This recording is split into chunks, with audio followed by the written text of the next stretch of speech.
You know that feeling when you're in a conversation in English and your mind just goes blank? The words are right there on the tip of your tongue, but your mouth can't form them. You stammer. You fall back to simple, childish phrases. You feel stuck.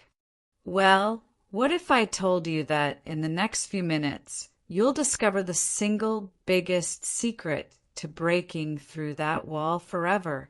It's not more grammar. It's not another boring textbook. Stay with me, because this is where everything changes. My name is Alex, and for years I was right where you are. I studied English for a decade. I could pass tests, I knew rules, but the moment I needed to speak naturally to express a real thought or emotion, I froze. My speech was stiff, awkward, like a robot reading from a manual. I was trapped in basic English, while my thoughts were complex and vivid. The disconnect was painful. Then I discovered something that flipped a switch in my brain. I stopped learning English word by word. I stopped obsessing over every single tense. Instead, I started collecting phrases, not random ones, but the powerful, daily chunks of language that native speakers use without thinking. The glue that holds real conversations together. I compiled 1,500 of these phrases, and I didn't just memorize them, I learned to wield them. This isn't about fancy vocabulary. This is about the exact phrases that do 80% of the work in daily communication. Think about it. Natives don't construct each sentence from scratch like a grammar equation. They pull ready-made blocks from memory. I was wondering if it drives me crazy when let's just agree to disagree. These are your new building blocks. Let me give you your first powerful phrase right now, one that will make you sound more natural immediately. Instead of the textbook, I understand, which is fine, try saying I get it. 2 words. Simple. Powerful. I get what you mean. Yeah, I get it. It's immediate, it's conversational, it's fluent. That's the shift we're making. From academic to human, from rigid to fluid. We begin this journey not with the hardest phrases, but with the most useful, the ones you will use today, tomorrow, in your next conversation. We're going to unlock the English that lives in the wild, not in the classroom. And it all starts with changing what you pay attention to. Your focus shifts from what is the rule to what is the phrase. So, are you ready to fill your toolbox with the real sound of fluency? Let's dive into your first set of power phrases. Let's talk about where every single conversation begins. Greetings and small talk. This is your battleground. Master this, and you create instant connection. Fail here, and you start from a place of awkwardness. The secret? Ditch the robotic, hello, how are you? I am fine, thank you. That's not a conversation, that's a system check. We need phrases with texture, with feeling, that show you're a real person. Your first powerful set is about upgrading your hello. Instead of just hi, try hey there, or good to see you. It's warmer. If it's someone you know well, how have you been? Is infinitely better than how are you? It shows you remember past conversations. The magic isn't in the words alone, but in the assumption of continuity they carry. Now, the how are you trap. In fluent English, this is rarely a literal question. It's a social ritual, so your answer needs to match that. You have tears. The standard polite response, I'm doing well, thanks. How about yourself? The positive and brief, can't complain or pretty good. The slightly more engaged, it's been a busy one, but I can't complain. How's your day going? But here's a pro tip, a phrase that will make natives think you've lived here for years. When someone asks, how are you? You can flip it with enthusiasm. Hey, I'm doing great. Thanks for asking. That thanks for asking is social gold. It's polite, it's appreciative, it's fluent. Small talk continues with what we call mirroring and advancing. You take a piece of their information, acknowledge it, and add a small piece of your own. They say, it's been a hectic week at work. You don't just say, oh. You use a phrase, tell me about it. I've been swamped too. Or, I can only imagine. You must be ready for the weekend. Then you advance. Hopefully you can get some rest. I'm planning to just unwind with a good movie myself. This is the dance. Listen for a keyword, weekend, project, family, and use a phrase to bounce it back. How did that project you mentioned turn out? This shows you listen, you care, and you're keeping the flow alive. Our first powerful phrase from the 1500 for this context. So, what have you been up to lately? This is your go-to after the initial hello. It's open-ended, it's friendly, and it invites a real update, not a one-word answer. Practice saying it now. So, what have you been up to lately? Feel the difference. You're not just asking a question. You're opening a door. Now, let's tackle the invisible architecture of fluent speech. Filler phrases and reaction language. This is where you go from speaking English to thinking in it. When a native speaker is listening, they aren't silent. They're constantly sending back signals. I'm with you. I understand. That's surprising. Tell me more. These aren't interruptions. They're the fuel of conversation. Without them, you seem passive, disinterested, or worse, confused. Your first powerful tool here is the acknowledgement phrase. Instead of just nodding or saying, uh-huh, which can feel minimal, use clear verbal signposts. When someone is explaining something, use, right, I see what you're saying.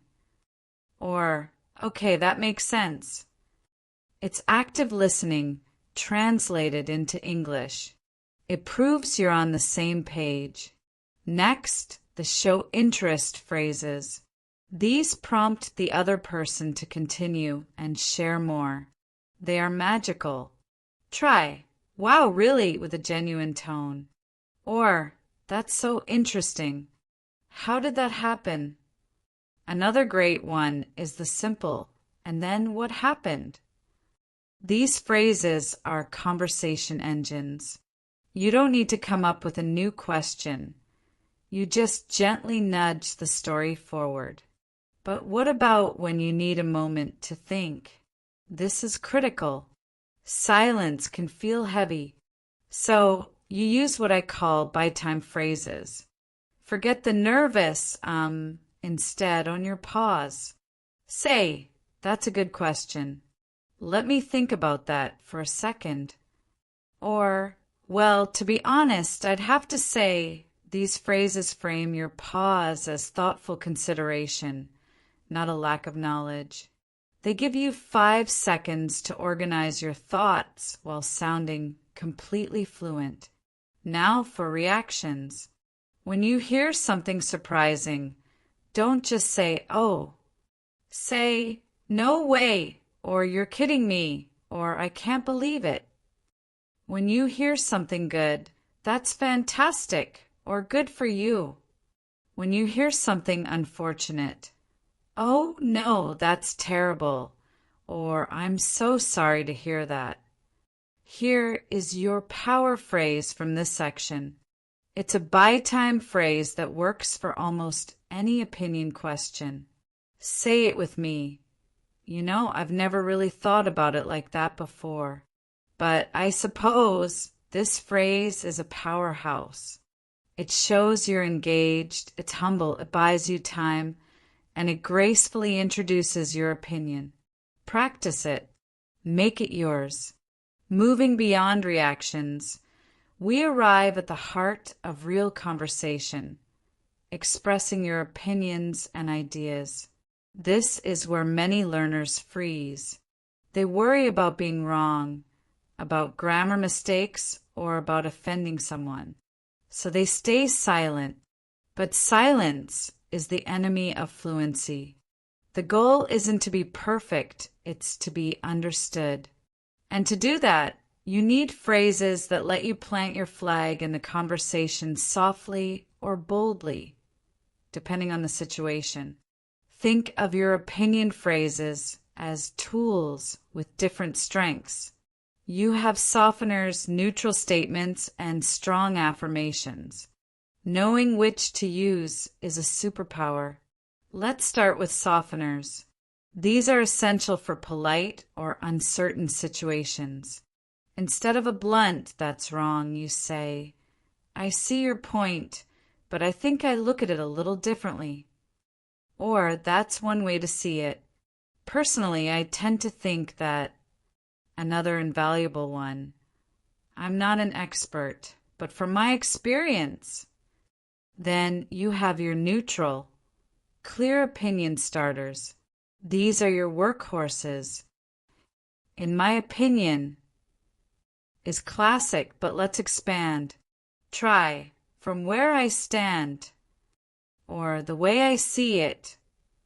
These phrases smoothly introduce your perspective without aggression. They say, "This is my view," and invite others to share theirs. For when you feel more confident, use your strong affirmation phrases. These are for convictions. "I'm absolutely convinced that," or "I strongly believe that," or "I have no doubt that." Notice the strength in the adverbs. Absolutely, strongly. They give weight to your words. But what about agreeing and disagreeing? This is a minefield without the right phrases. For agreement, go beyond "I agree." Say, "That's exactly how I feel," or "You took the words right out of my mouth." For polite disagreement, which is a crucial skill, never just say "You're wrong." Say, "I hear what you're saying, but I have to disagree on this one." Or, "I see it differently. To me, it's more about." Your power phrase for this section is a two-part tool for discussions. It allows you to acknowledge and then pivot. Practice this. "I completely understand why you'd say that. However, have you ever considered?" This phrase is diplomatic, respectful, and keeps the dialogue open. It shows you're listening while confidently introducing a new angle. Let's face a universal truth. You will be misunderstood. It's not a failure of your English. It's a fact of human communication. The difference between a frustrating halt and a smooth conversation lies entirely in how you handle it. The most fluent speakers aren't those who never make a mistake.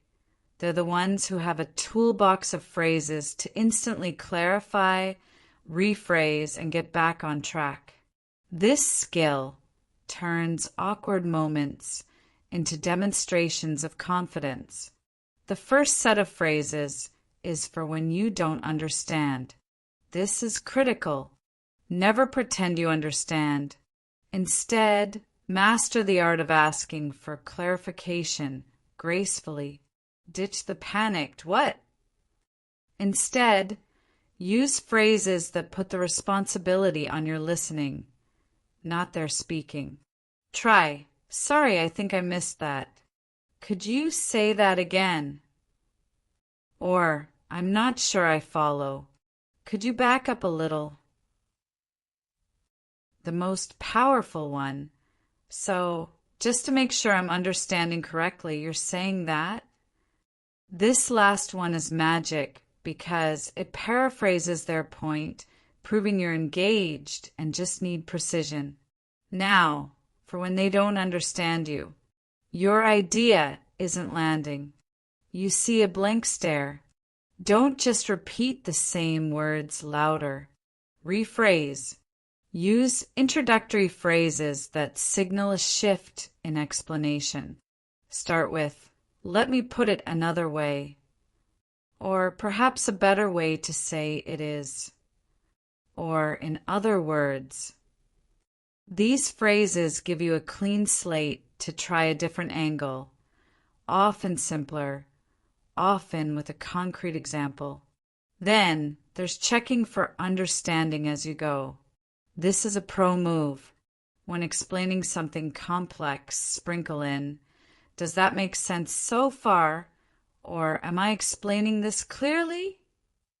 It's collaborative. It invites the other person to nod or ask questions early, preventing a big misunderstanding later. But what about when the word itself escapes you? Don't freeze.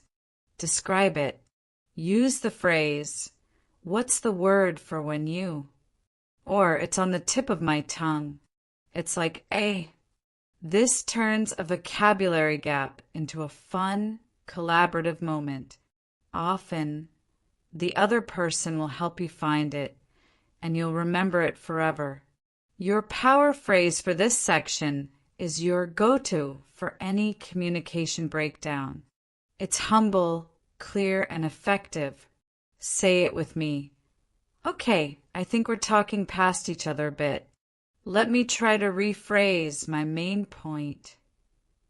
This phrase resets the conversation without blame.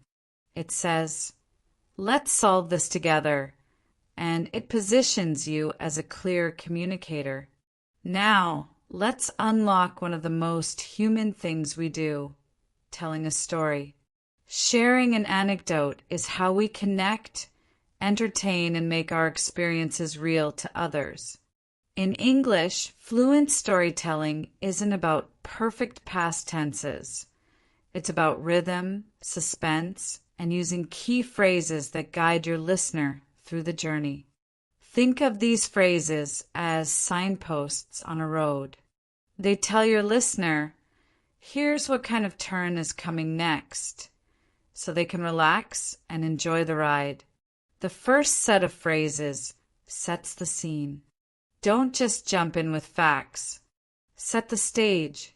Start with, "So, the other day, something hilarious happened," or, "You'll never believe what happened to me last week." Or, for a more reflective story, "I was reminded of this one time when..." These openings create anticipation. They signal, this is worth listening to. Next, you need phrases to build the narrative and maintain tension.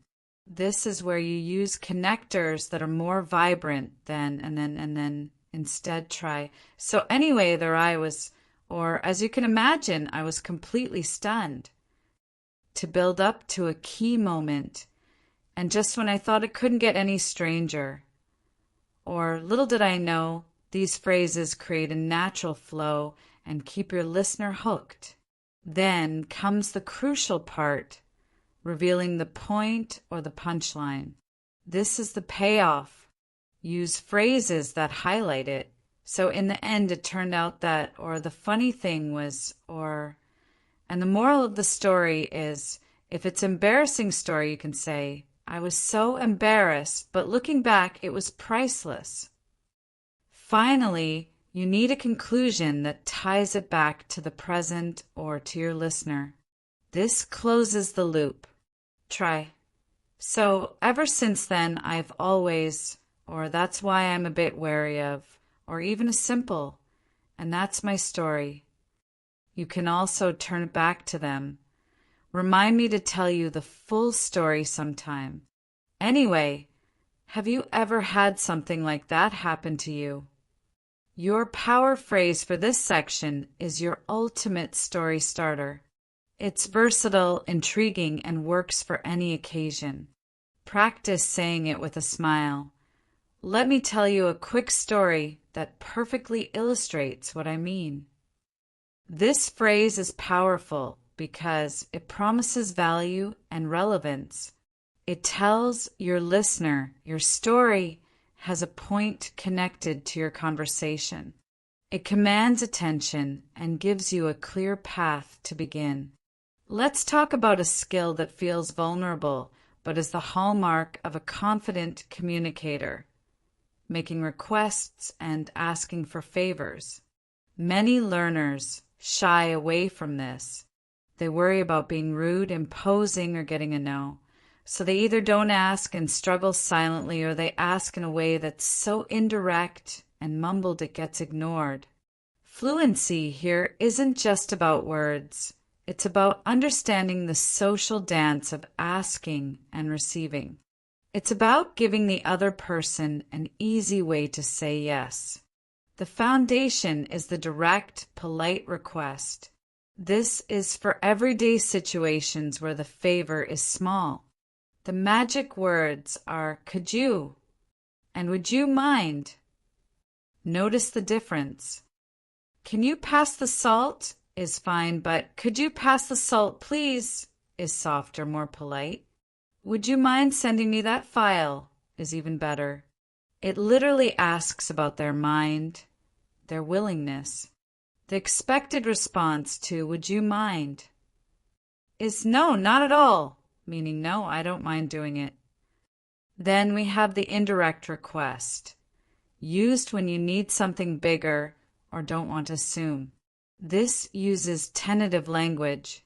Instead of "I need you to help me," you say, "I was wondering if you could help me with something." Or, "I was hoping you might have a moment to look at this." The past continuous tense, "I was wondering," makes it feel less like a direct demand and more like a thought you're sharing. It's incredibly effective. But the true secret sauce is the phrase that frames the request. This is where you show empathy and increase your chances of a yes. Start by acknowledging the other person's effort. "I know you're really busy, so I totally understand if you can't, but would you have any time this week to?" This phrase does three things. It shows you're considerate, it gives them an easy out, and it makes saying yes feel like a choice, not an obligation. Your power phrase for this section is your go-to for any significant favor. It's respectful, clear, and psychologically smart. Practice it.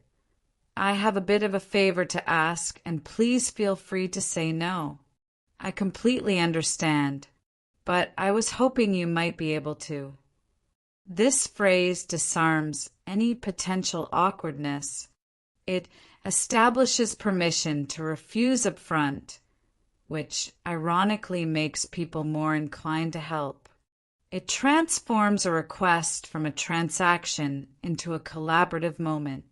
Navigating social invitations is a subtle art. It's not just about saying yes or no. It's about managing relationships, showing enthusiasm when genuine, and bowing out gracefully when necessary. This is social fluency in action. The wrong phrase can make you seem cold, disinterested, or rude. The right phrase strengthens bonds and leaves everyone feeling good, regardless of the answer. Let's master the language of invitation.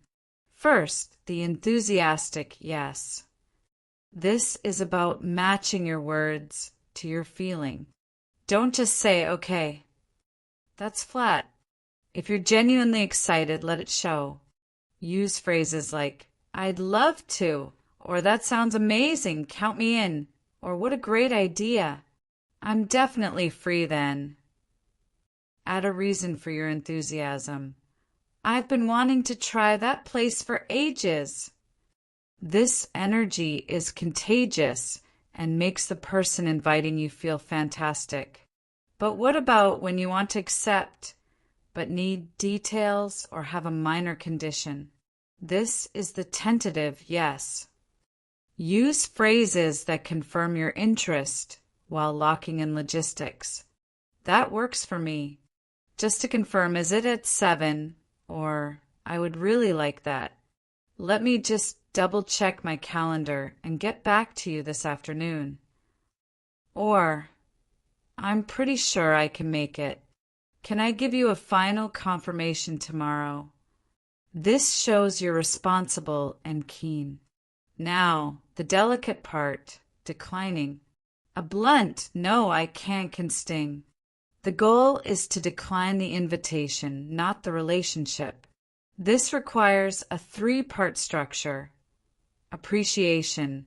Decline with a brief reason, optional but polite, and a forward-looking statement. Start with appreciation. Thank you so much for inviting me. I really appreciate you thinking of me. Then the gentle decline. Unfortunately, I'm already committed that evening. Or, I'm so sorry, but I won't be able to make it this time. Finally, the forward look. I hope you have a wonderful time, and please keep me in mind for the next one. Or, let's definitely find another time to get together soon. This last part is crucial. It signals that your no is for this event only, not for their future company. Your power phrase for this section is your graceful, all-purpose decline.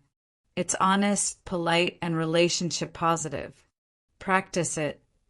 That sounds so lovely, and I'm truly sorry I can't join you this time. I've already got something on, but please do ask me again. I'd love to catch up soon.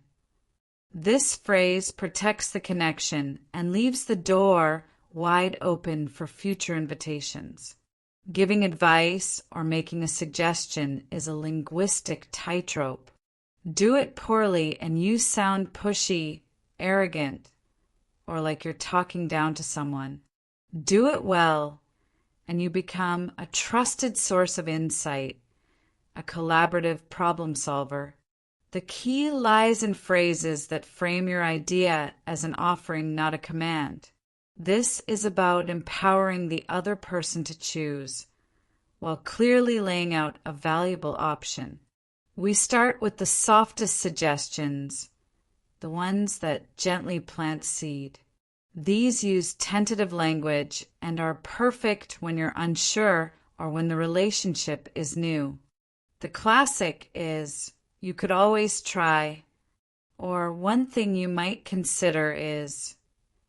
Another great one is, "Have you thought about?" Notice how these are open-ended. They don't say this is the solution, but rather, here's a possibility for your toolbox.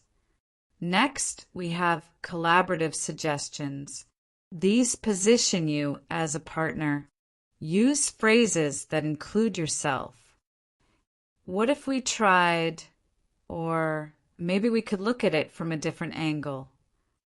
Or the excellent, here's an idea.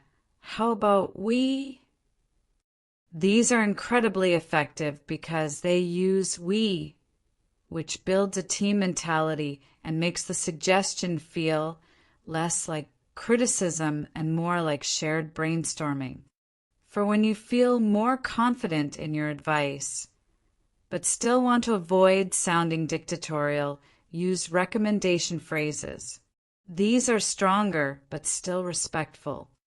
I would recommend that you, or my advice would be to, or if I were in your shoes, I'd probably. This last one is particularly powerful because it builds empathy. It doesn't claim superiority. It simply shares what you would do in their situation. But what about when you see a clear, better path, and need to be more direct. Even here, phrasing is everything. Lead with the benefit. Start with, "To save us some time, I suggest we," or for the best results, it's crucial to. This focuses on the positive outcome, not your authority. Your power phrase for this section is your ultimate collaborative suggestion starter. It's open, non-threatening, and sparks discussion. Practice it. "I have a potential idea that could help. Would you be open to hearing it?" This phrase asks for permission to advise, which immediately makes the other person receptive. It respects their autonomy and ensures they are in the right mindset before you even begin. It transforms your suggestion from an intrusion into an invited gift. Now, we enter one of the most challenging but necessary territories of fluent communication: expressing dissatisfaction, complaining, or addressing a problem. Many learners avoid this at all costs, fearing conflict or not knowing how to be firm yet polite. But silence leads to frustration. The fluent speaker knows how to voice concerns clearly and constructively, ensuring they are heard and respected without burning bridges. This is not about anger, it's about effective problem solving. We begin with the soft initial mention. This is for minor issues where you just need to point something out. The tone is light, almost observational. Use phrases like, "I think there might be a small issue with," or "I noticed that and wanted to mention it." Another excellent opener. "Just a heads up, I think something might be off with." This approach doesn't assign blame. It simply states a fact and invites collaboration to fix it. When the issue is more serious and needs to be formally addressed, you use neutral, clear problem-stating phrases. This is where you state the impact on you. Start with, "I need to bring something to your attention," or "I wanted to talk to you about," because it's causing a bit of a problem. The key phrase here is, "I'm having an issue with." This focuses on your experience, which is harder to argue with than an accusatory, "You did this wrong." For situations where you are genuinely upset or disappointed, you need stronger phrases that convey the emotion while remaining civil. Express the feeling directly. "I have to say, I'm quite disappointed that," or "I'm really frustrated about this situation." Follow it immediately with the desired outcome. "And I need your help to resolve it." This structure, emotion plus call to action, is powerful. It prevents you from just venting and steers the conversation toward a solution. The most advanced skill is the pre-complaint buffer. This prepares the listener for negative feedback, making them more receptive. Use phrases like, "There's something that's been bothering me and I value our relationship / working together, so I wanted to discuss it openly." This frames the upcoming complaint as an act of care and commitment to the relationship, not an attack. Your power phrase for this section is your go-to for addressing a significant issue professionally or personally. It is firm, structured, and solution-oriented. Practice it. "I need to discuss something that's become a problem. The situation is, this is affecting, and what I need from you / for us to do is." This 3-part formula: state the problem, state the impact, state the desired solution, ensures you are clear, calm, and effective in getting the result you need. Let's flip the previous lesson on its head. If you want to speak fluently, You must master not just giving feedback, but receiving it, especially when it's criticism. This is the ultimate test of your confidence in English. Your instinct might be to get defensive, to shut down, or to argue in broken phrases. But what if you could handle any critique with poise, turning a potentially awkward moment into one of respect and growth? The right phrases here don't just protect your ego, they project maturity and professionalism. We begin with the most crucial skill, accepting criticism gracefully, even when it stings.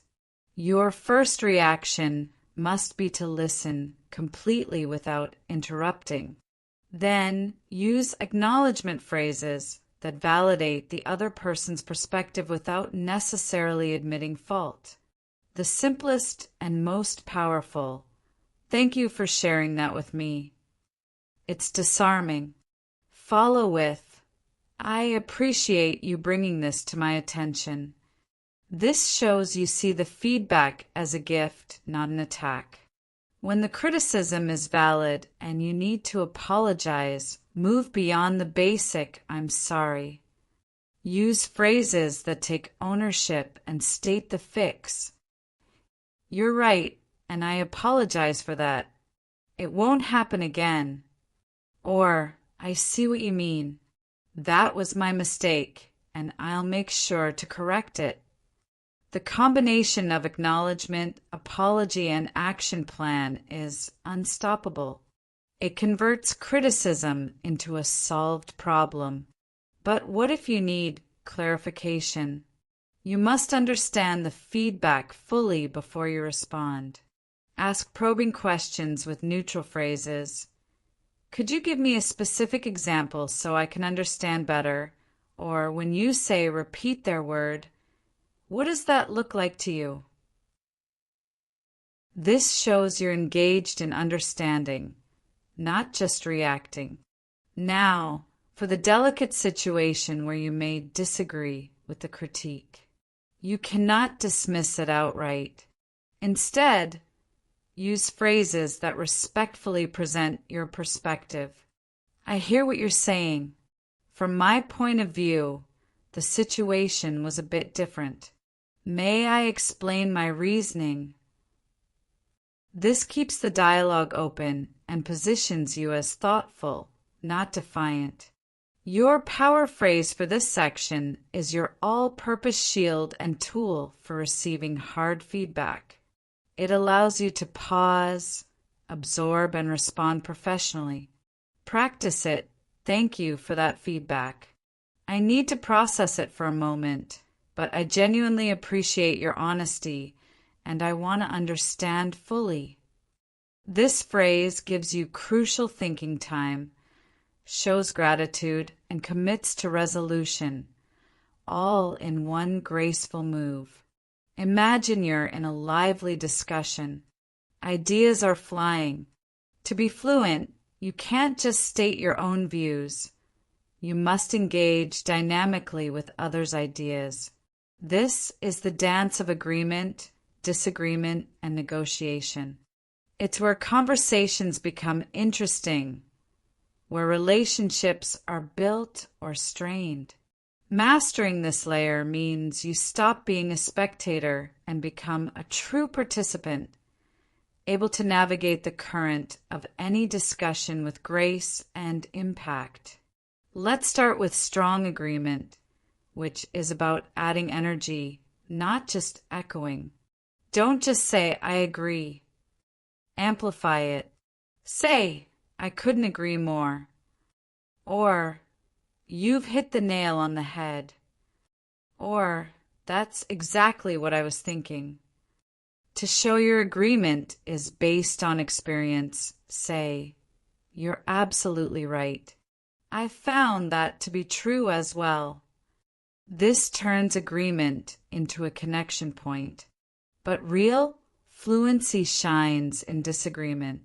The goal is to disagree without being disagreeable. We use what I call the yes and or I see but method. Start by acknowledging the valid part of their point. This is crucial. Use, "That's a fair point you make about X, however, have you considered Y?" Or, "I completely understand your perspective on that. I'd just add another angle." This shows respect for their intelligence before you introduce a different view. For stronger, more direct disagreement in a professional or debate setting, you need firm but polite phrases. "I have to respectfully disagree on that one. My take is a bit different," or "the data I've seen actually points to a different conclusion," namely, using respectfully or citing a neutral source like data depersonalizes the disagreement. Then we have negotiation and finding middle ground. This is the art of the compromise. Use phrases that bridge gaps. "I think we're actually not that far apart. What if we?" Or, "I hear what you're saying, and you've made me think." Perhaps a middle ground would be to the most collaborative phrase. "Let's see if we can find a solution that works for both of us. Would you be willing to?" Your power phrase for this section is your ultimate tool for productive disagreement. It's structured to prevent defensiveness and keep the dialogue moving forward. Practice it. "I appreciate that viewpoint, and it makes sense from your side. From where I stand, though, I feel that could we explore a blend of both ideas?"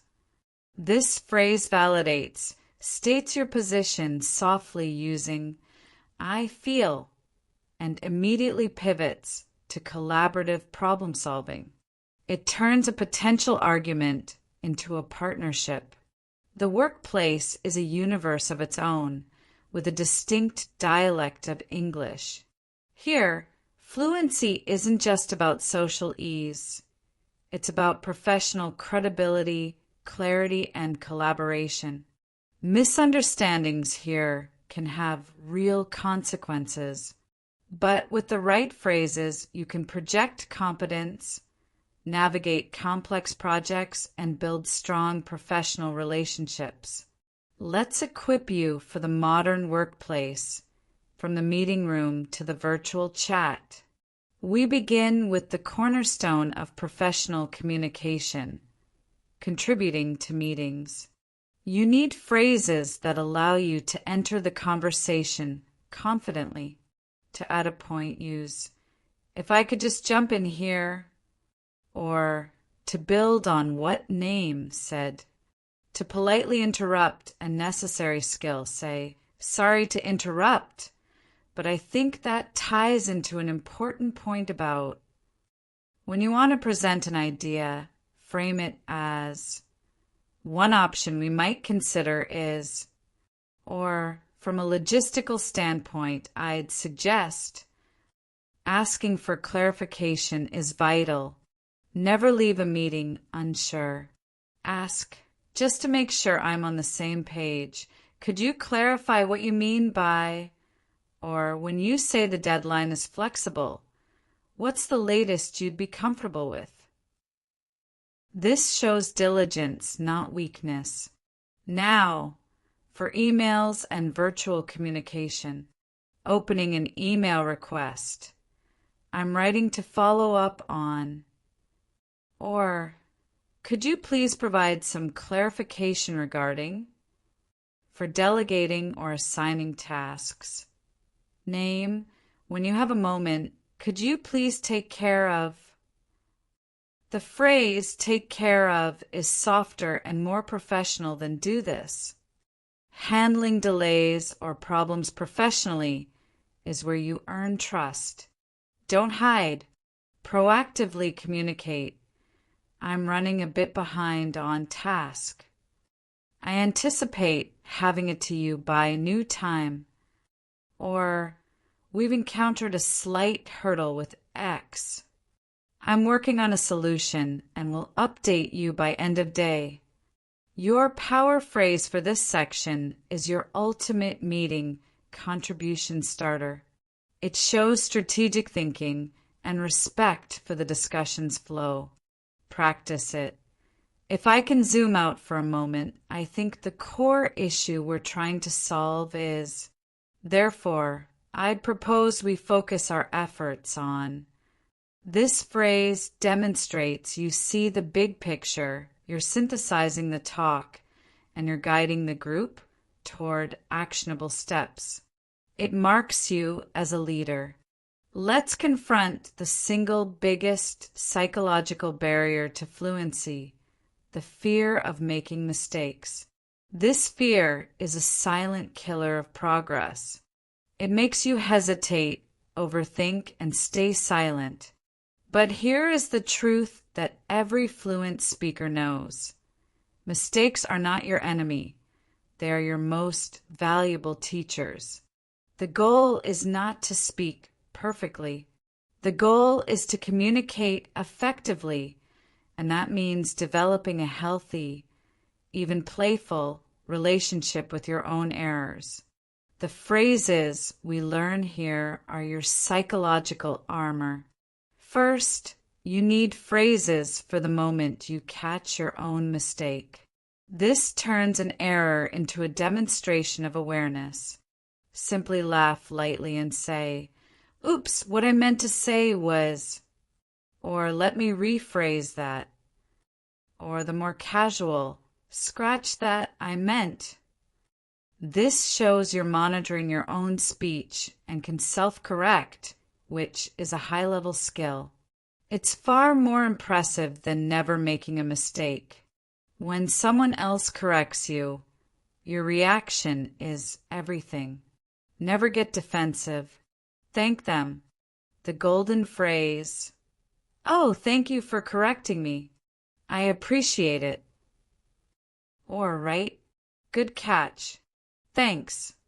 This gracious response encourages people to help you more and completely disarms the moment.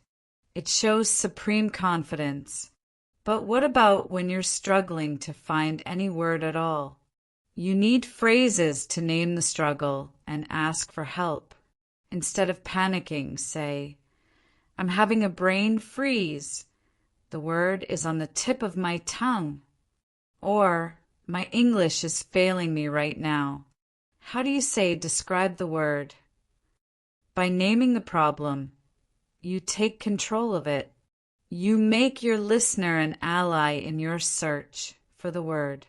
We also need phrases to talk about our learning journey itself.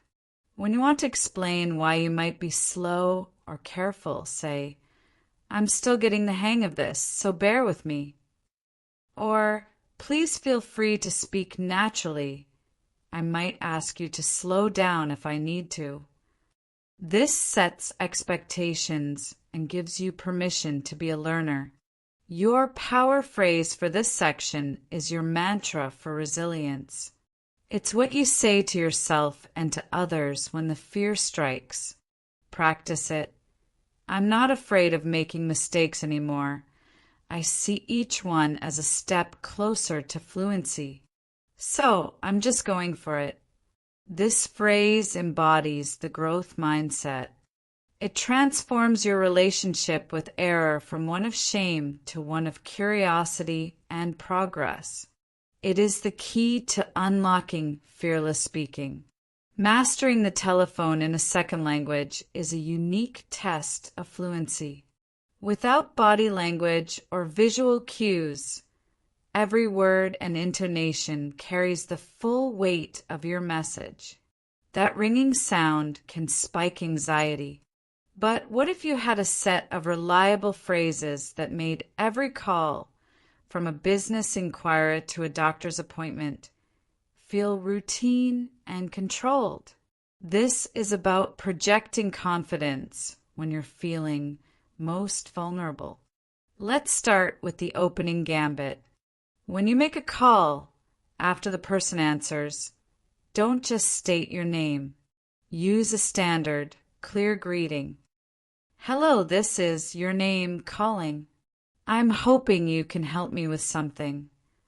Or for a business call, "Hi, my name is your name, and I'm calling in regards to."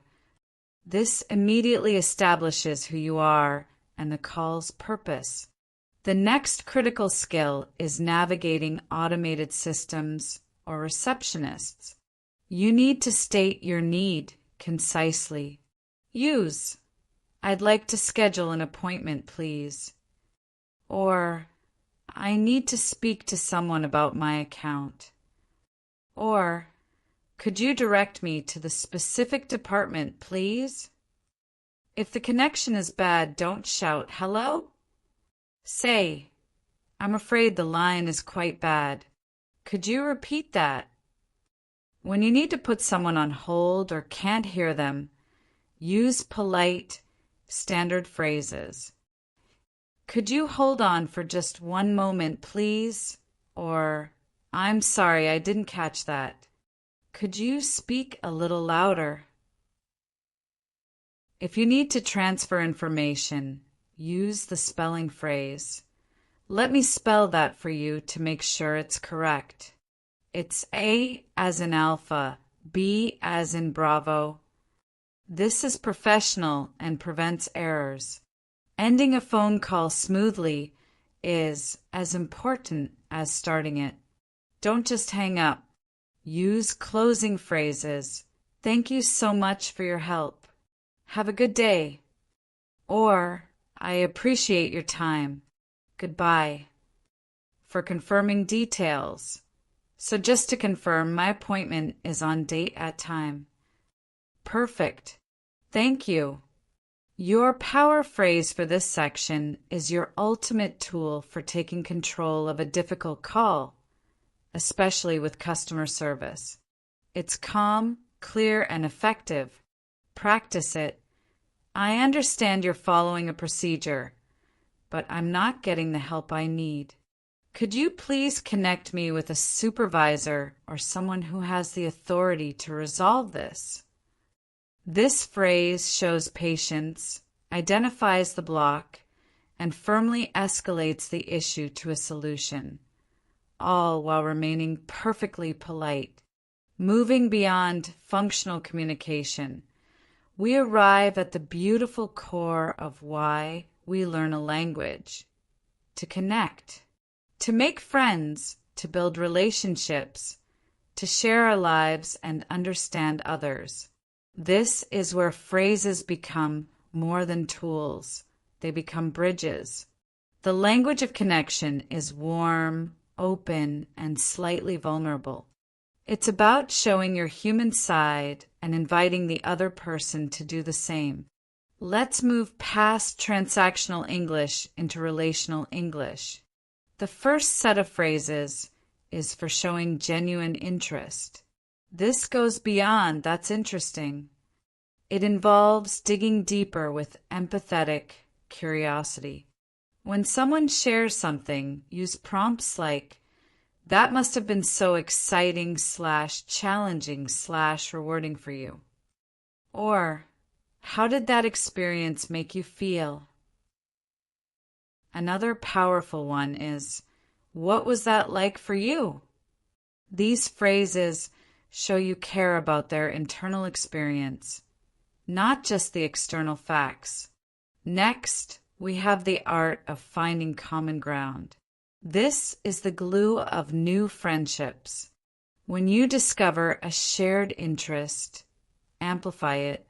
Say, "No way, I love that too. What got you into it?"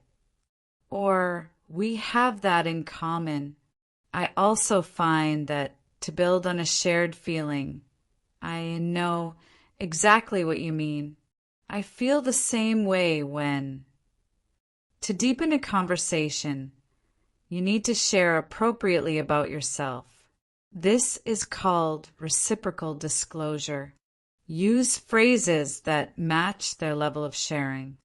"I can relate to that because once I," or "your story reminds me of the time I," or "to be vulnerable. To be honest, I sometimes feel that way too." It's not easy.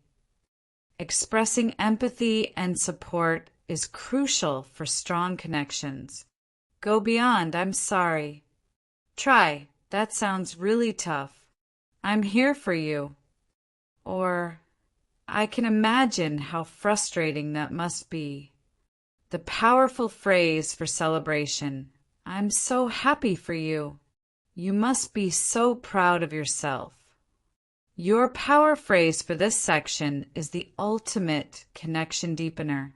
It demonstrates deep listening, validation, and invites more intimacy into the conversation. Practice it.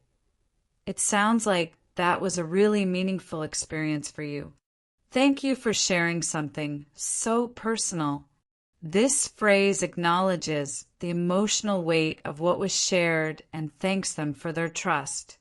It tells the other person they have been heard and valued, which is the deepest form of human connection. This is where fluency becomes friendship. We've all been there. You're in a conversation, and suddenly you sense a shift.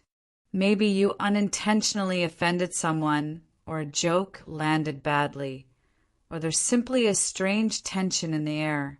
These moments of social friction are inevitable, but for a language learner, they can feel like catastrophic failures. Let me reassure you, they are not. They are opportunities to demonstrate emotional intelligence and linguistic agility. The key is having the phrases to navigate these subtle, uncomfortable currents and restore harmony. The first skill is recognizing and addressing when you might have caused offense, even if you don't fully understand why. The golden rule is to address the feeling, not debate the facts. If you sense someone is upset, you can open with a gentle check-in. Use phrases like, "You seem a bit quiet," "Is everything okay?" or "I feel like I might have said something awkward. Did I misspeak?" This shows you are perceptive and care about their comfort. When you know you've made a mistake, apologize sincerely without over-explaining or making excuses. A powerful apology has 3 parts: acknowledgement, apology, and amends. For example, I realize my comment was insensitive and I'm truly sorry. It wasn't my intention to upset you. How can I make this right? Another strong phrase, I apologize.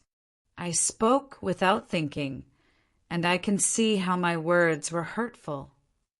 What about when you're the one feeling uncomfortable or offended? You need phrases to set a boundary, gently but clearly. The goal is to stop the behavior without escalating conflict. Try, "Ouch, that comment stung a bit," or "I know you probably didn't mean it this way, but that kind of joke is actually hard for me to hear." You can also use the simple, powerful, "I'd prefer if we didn't talk about that, if that's okay." For general tension that isn't about anyone specific, use phrases to reset the mood. "Hey, I feel like we're getting a bit off track. Can we reset?" Or, "This feels like a heavy topic. Should we take a break and come back to it?" Sometimes humor can diffuse things. "Well, this conversation just took a sharp turn. How about we talk about something happier, like puppies?" Your power phrase for this section is your go-to for repairing a conversational misstep when you're unsure of the exact problem. It's humble, open, and focused on repair. Practice it. "I'm getting the sense that something I said didn't land well, and I feel awful about that. Could you help me understand so I can avoid making the same mistake in the future?" This phrase takes full responsibility, expresses genuine concern, and invites a teaching moment. It transforms a moment of friction into one of trust and learning. Think of a great conversation like a piece of music. It has rhythm, flow, and, most importantly, beautiful transitions. A clumsy jump in topic feels like a record scratch. An awkward ending leaves everyone hanging. But when you master the art of the transition, you become the conductor of the dialogue. You guide it seamlessly from one idea to the next. You revisit themes with purpose, and you conclude with a sense of satisfying closure. This is the invisible skill of a truly fluent speaker. Let's start with the most common need, pivoting to a new topic. You can't just say, "So, different subject." That's jarring. You need a bridge phrase, the simplest and best. Speaking of related word, that reminds me of, or on a slightly different note, for a more casual shift. By the way, I meant to ask you, or, oh, before I forget. These phrases signal a gentle turn, not a hard swerve. Sometimes you need to circle back to a previous point because you've had new thought. This shows deep listening. Use phrases like, "Going back to what you said earlier about topic, I just had a thought." Or, "This ties into your point about X. It made me realize." This creates a cohesive, intelligent conversation that feels deeply connected, not scattered. Then there's the skill of concluding one thread before moving on. This gives people closure. Say, "So to wrap up that idea," or, "Anyway, I think we've solved that one. On to the next." Or if a discussion is going in circles, "I think we might have to agree to disagree on that one, which is fine. Moving on." But what about when you're the one who needs to gracefully exit the entire conversation? This is a delicate art. You need to signal your departure without making the other person feel dismissed. Start with a reason that isn't personal. "Well, I should probably let you go." Or, "I don't want to take up too much of your time." Then use a future-oriented closing. "It was so great catching up. Let's do this again soon." Or, "I'll let you get back to your day. Talk to you later." Your power phrase for this section is your master key for any transition. It acknowledges the current topic, validates it, and elegantly introduces your new direction. Practice it. That's a really important point about current topic, and it actually leads perfectly into something else I wanted to mention, which is this phrase creates a logical chain of ideas. It makes your transition feel inevitable and intelligent, keeping the conversation flowing smoothly and under your confident guidance. We have built an incredible toolbox together. You now have phrases for nearly every social and professional scenario. But knowledge is only potential power. The critical bridge between knowing a phrase and owning it, where it leaps from your memory to your lips without thought, is practice. Not passive review, but active, engaged, deliberate practice. This final stretch is about strategy.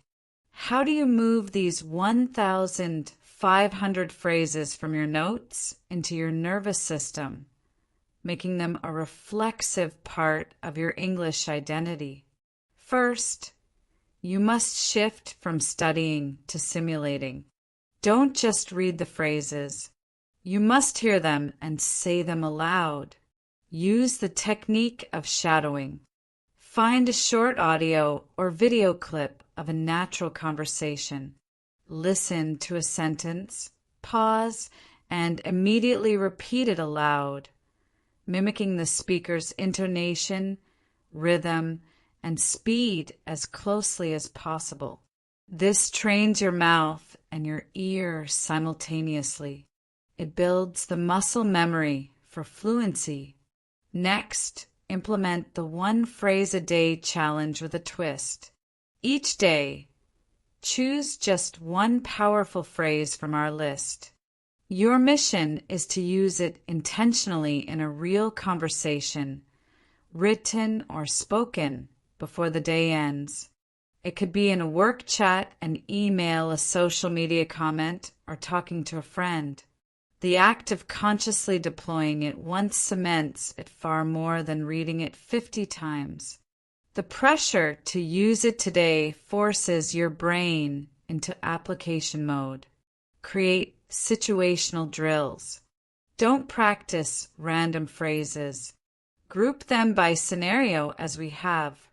Spend a week being a master of small talk. Drill only those greetings, mirrors, and questions.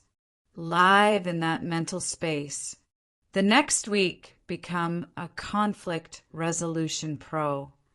This thematic immersion helps your brain create strong neural pathways for entire conversations, not just isolated sentences. Finally, engage in active reflection. At the end of a day where you spoke English, ask yourself 2 questions. Which phrase did I use successfully today? And which phrase did I need but didn't have? Celebrate the first. For the second, find that phrase in our list and make it tomorrow's one phrase a day. This turns every interaction, even the awkward ones, into targeted research for your fluency journey. Your power phrase for this section is your mantra for this entire practice phase. It's the sentence that defines the shift from learner to speaker. Practice it now. I am not just collecting phrases. I am integrating them. Every single conversation is my practice ground. This mindset is transformative. It removes the barrier between study and life. It makes the whole world your classroom, and every chat an opportunity to become a little more fluent than you were before. This is it, the final piece of the puzzle. We have covered the ground, from the first hesitant greeting to the nuanced dance of deep connection. You now possess a formidable arsenal of phrases, strategies, and insights. But before we part ways, I need to share the ultimate secret, the one that binds all 1,500 phrases together into a single, powerful truth. Fluency is not a destination you arrive at. It is a voice you grow into. It is the courage to choose the more expressive phrase over the safe one, to embrace the awkward pause as part of the process, and to trust that your desire to connect is more powerful than any mistake you might make. Your journey does not end here. It simply changes. You are no longer a passive collector of language. You are an active architect of your conversations. Every interaction is now a choice. Will you use the basic textbook phrase, or will you deploy one of your powerful tools? Will you retreat into silence, or will you use a by-time phrase to hold your space? This is your new power. The phrases are your tools, but your mindset is the master key. Remember, language is alive. It breathes in the space between people. These 1,500 phrases are not a rigid script. They are a living repertoire. Mix them, adapt them, make them your own. Notice how natives bend language. Now you can too. The goal was never to sound like a dictionary. It was to sound like you, a more expressive, confident, and connected version of yourself in English. So, what is your first mission? Start small. Review the power phrase from each section we covered. Say them aloud right now. Then tomorrow, choose one, just one, and use it. Feel the difference it makes. Notice the reaction. That small spark of confidence is your fuel. Collect those sparks. They will build your fire. This has been more than a language lesson. It has been a rewrite of your relationship with English. You came here feeling stuck, perhaps doubting you could ever cross that gap. Look how far you've come. The path is now clear. The tools are in your hands. The only thing left is to speak. Thank you for allowing me to guide you on this part of your journey. It has been an honor. Now go out there. Listen actively, speak courageously, and connect deeply. Your fluent voice is waiting. I am so excited for you to share it with the world.